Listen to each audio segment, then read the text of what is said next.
দেখা দিকারবার জন্মের প্রথম শুভক্ষণ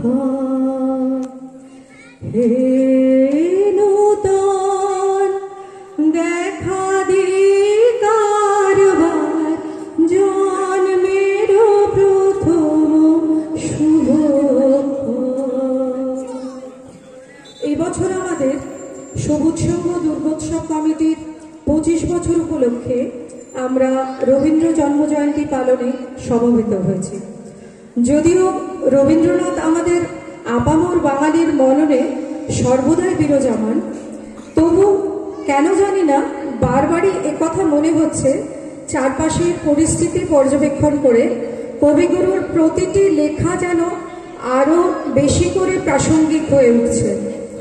অন্ধকারের উৎস হতে উৎসারিত আলো যেন সত্যি সকল দ্বিধা দ্বন্দ্ব অজ্ঞতা অপসারণ করতে পারে, প্রকৃত শিক্ষার উন্মেষ ঘটাতে পারে। না শুধুমাত্র পুঁথিগত কিছু কথার এলোমেলো শব্দ তরঙ্গ কিন্তু জগতের মঙ্গল সাধন করতে পারবে না।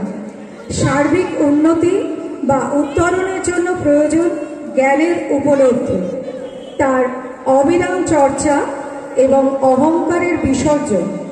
এইটুকু আজ সবাই মিলে প্রয়াস করি। কবিগুরুর 164তম জন্মজয়ন্তী উদযাপন যেন শুধু এই দিনটিতেই সীমাবদ্ধ না থাকে, তা যেন আমাদের মননকে নিয়ত পরিশীলিত করতে থাকে, তবেই এই অনুষ্ঠানের উদ্দেশ্য পূর্ণ হবে। ধন্যবাদ। আমাদের অনুষ্ঠান শুরু করছি। আমাদের মধ্যে এসে উপস্থিত হয়েছেন বাঁশবেড়িয়া মিউনিসিপ্যালিটি আমাদের চেয়ারপারসন আদিত্য নিয়োগী মহাশয়। আমি ওনাকে বলবো যে কবি প্রতিছবিতে মাল্যদান করার জন্য। স্যার আপনি যদি একটু আসেন, মাল্যদান করুন। রবি ঠাকুরের প্রতিছবিতে মাল্যদান করুন। সবাই একটু করতালি দেবেন।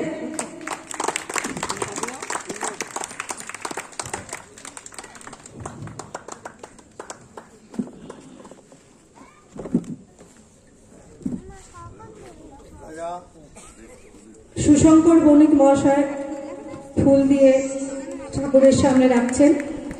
রাজাদা, রাজা রায়,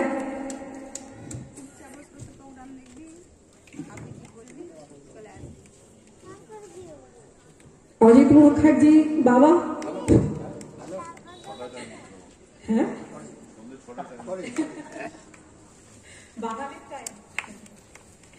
আমরা অনুষ্ঠানে শুরু করি। এখন প্রথমে আমাদের সমবেত সঙ্গীত পরিবেশনায় জ্যোৎস্না মুখার্জি, বাণী মুখার্জি, শ্রাবণী মুখার্জি, মিতা রায়, সুনন্দা দে এবং পূর্ণিমা শ্যামচৌধুরী, সঙ্গদে সঞ্জীব ব্যানার্জি। সকল শিল্পীকে স্টেজে আসার জন্য অনুরোধ করছেন।